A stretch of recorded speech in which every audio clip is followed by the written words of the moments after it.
Today on Rappler.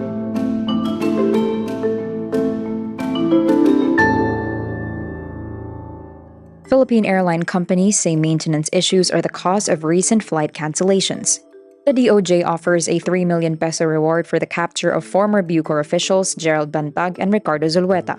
PHIVOLC says the Mayon Volcano's current level of activity, quote, may persist for a few months. Search groups look for a submarine that went missing while exploring the Titanic wreckage. Coldplay adds a second date to its Music of the Spheres World Tour in Manila. ABS-CBN's It's Showtime will air on GMA's free television channel GTV starting July 1. And Kris Aquino opens up about her relationship status. Ahead of a Senate probe into complaints against airlines, carriers are now blaming frequent flight cancellations on issues with spare parts and maintenance scheduling. In an interview, Cebu Pacific explains the service delays mean damaged aircrafts couldn't immediately be repaired, causing flight cancellations. On Monday, June 19 alone, Cebu Pacific says it had 10 unplanned cancellations. Philippine Airlines was also affected with 3 flights on June 16 being cancelled due to a, quote, aircraft situation. Many affected passengers have accused the airlines of making, quote, arbitrary cancellations and overbooking flights. The Senate Committees on Tourism and on Public Services will start its investigation into the complaints on Wednesday, June 21. The Department of Justice offers rewards totaling 3 million pesos for people who can help in capturing former Bureau of Corrections Chief Gerald Bantag and former Bucor Superintendent Ricardo Zulueta, who both face criminal charges over Percy Lapid's killing. The DOJ releases the wanted poster stating a 2 million peso reward and a 1 million peso reward would be given to individuals who could give information about the whereabouts of Bantag and Zulueta respectively. The DOJ also publicized the two's last known addresses. DOJ Secretary Boying Remulla reiterates Bantag had not surrendered. Remulla also notes the 2 Bucor officials are still in the country, particularly in Luzon. Both Bantag and Zulueta are now being implicated in Lapid's and middleman June Villamor's killings. State volcanologists liken Mayon Volcano's current state of unrest to its 2014 eruption, saying this level of activity, quote, may persist for a few months with alert level 3 maintained. Mayon has been under alert level 3 since June 8 when the Philippine Institute of Volcanology and Seismology began observing small-volume pyroclastic density currents from the volcano's summit lava dome, quote, signaling the start of an effusive magmatic eruption. Rockfall events peak at around 300 per day between Wednesday, June 14 and Friday, June 16, while the number of PDCs hit 13 on Thursday, June 15. Meanwhile, the Philippine Navy is set to provide clean drinking water to internally displaced families temporarily housed in 26 evacuation centers amid the volcano's unrest. The National Disaster Risk Reduction and Management Council says at least 20,127 people are displaced. Albay has been under a state of calamity since June 9.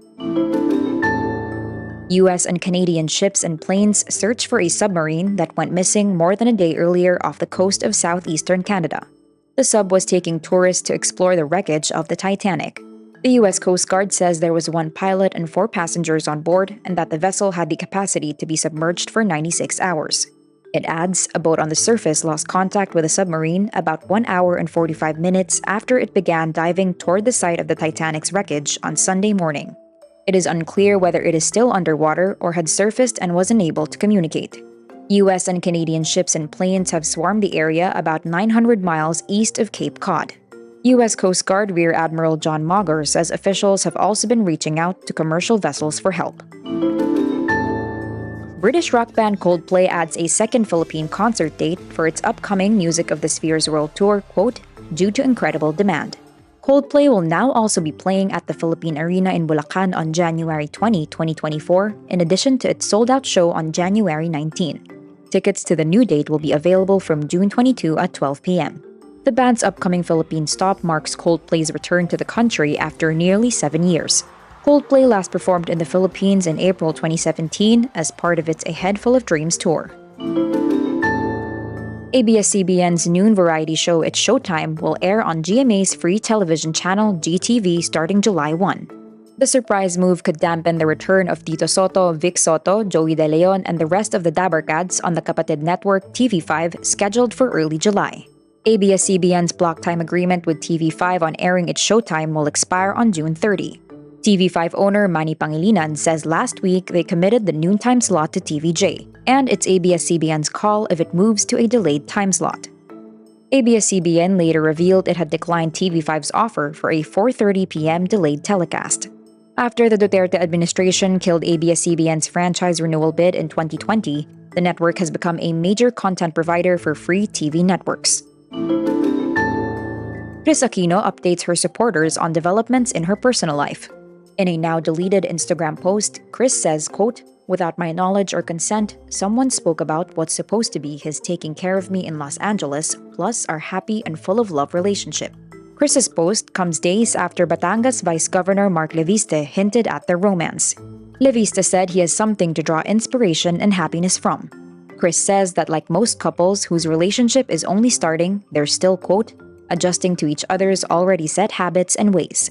She adds, while there have been unavoidable conflicts between them, she remains hopeful that they can still work through their differences. Kris is currently in Los Angeles, California, undergoing treatment for 5 autoimmune diseases. And that's today's wrap. I'm Nina Liu. Thank you for watching. Click the link below for the full story. Follow us on Rappler's YouTube, Facebook, Twitter, Instagram, and TikTok.